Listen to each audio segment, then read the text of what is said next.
kita nanti bisa menghukumi sendiri.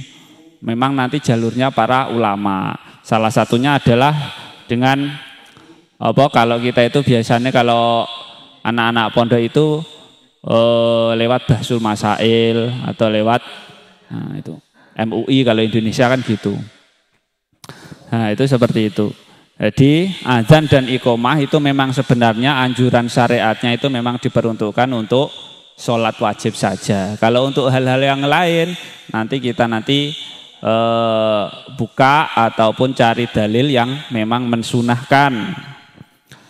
Kayak mengadani orang sholat itu kan ya sunnah kan, sunnah itu tapi kan dalilnya itu masih belum kuat. Ya memang kalau memang disunahkan ya kita pakai adzan.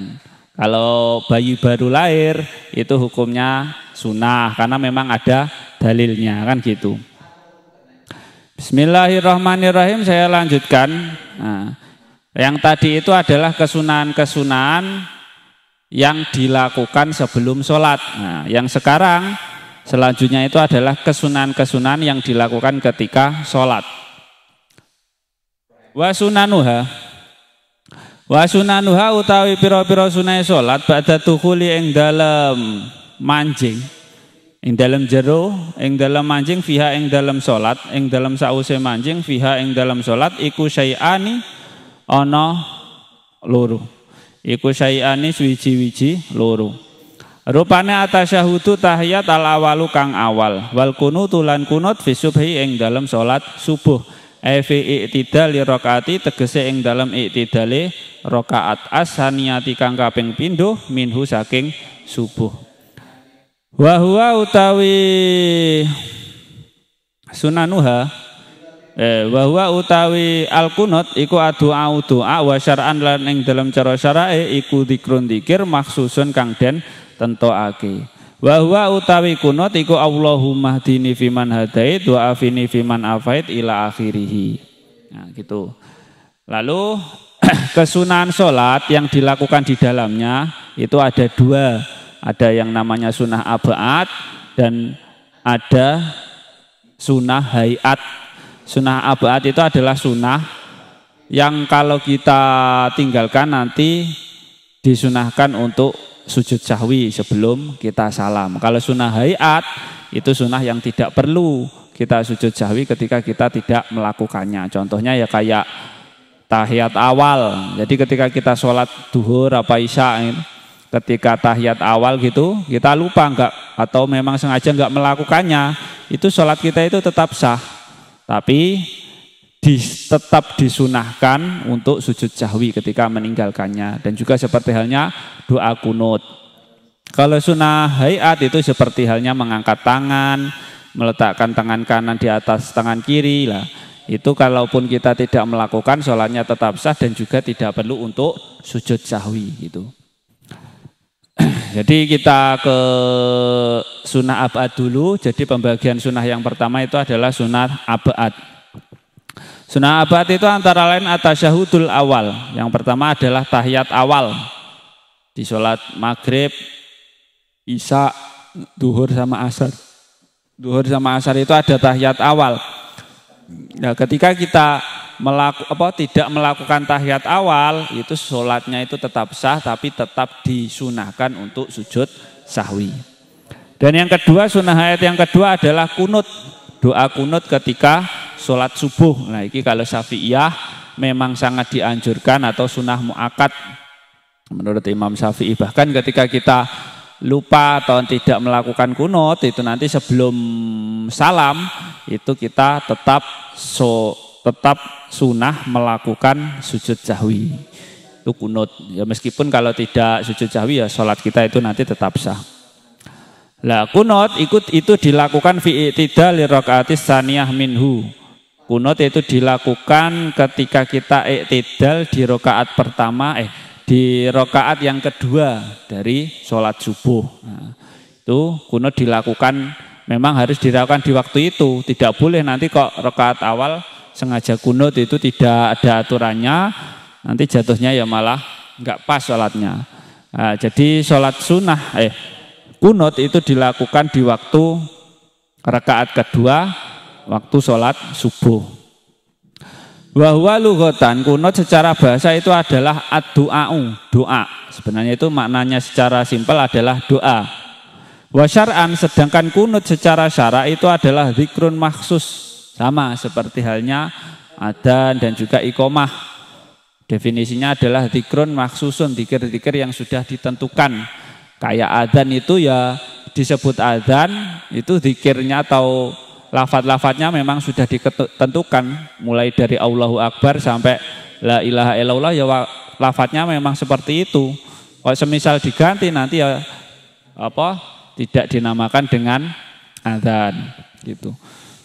Kalau kunut juga sama seperti itu. Kunut itu dinamakan dengan kunut, memang lafadznya doanya sudah ditentukan. Wahua, nah, doa kunut itu ya seperti halnya yang seperti biasa kita diajarkan waktu TPA anak kecil dulu.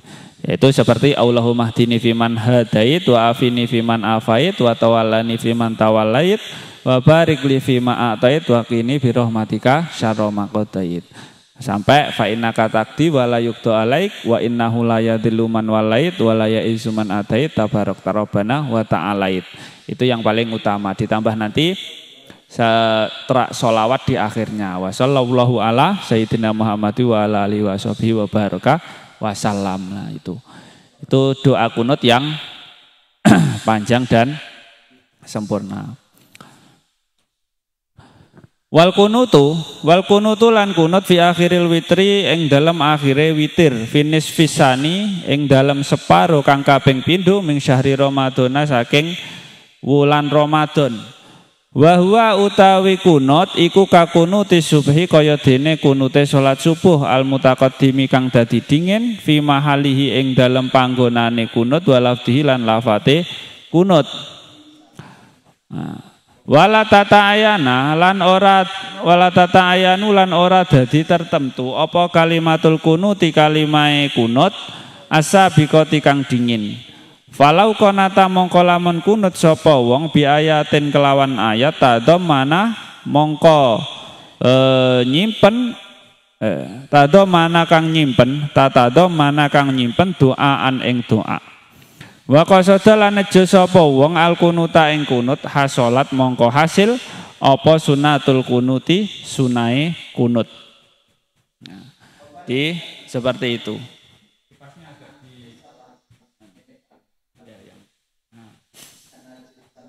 Jadi kunut yang selanjutnya disunahkan itu adalah di akhirnya sholat witir, di akhirnya sholat witir di waktu separuhnya bulan Ramadan yang akhir. Di kunut selanjutnya itu disunahkan dibaca ketika separuh akhir di waktu bulan Ramadan itu, dan itu dilakukan pada waktu witir yang terakhir. Nah, itu sunnah. Memang ada syariatnya, disyariatkan itu ya memang dianjurkan, ada dalilnya, ada hadisnya, memang disunahkan kunut ketika witir terakhir di separuh bulan. Di separuh akhir bulannya Ramadan. Di malam ke-15 itu mulai kita sunnah untuk kunut. Kalau awal gimana? Awal kan memang tidak disyariatkan. Kalaupun kunut ya boleh saja, tapi memang tidak dianjurkan. Kalau Rasulullah ada anjurannya, ada dalilnya, disunahkannya itu di separuh kedua akhir di bulan suci Ramadan.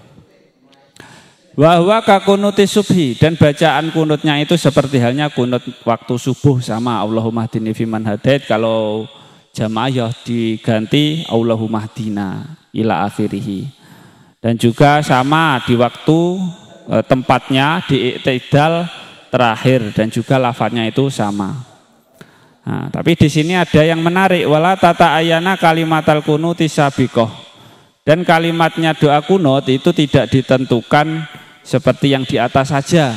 Boleh sebenarnya kita berdoa yang lain selain Allahumma hdini, itu memang tidak apa-apa. Tapi kalau kunutnya sendiri ya memang doa Allahumma hdini ila akhirih itu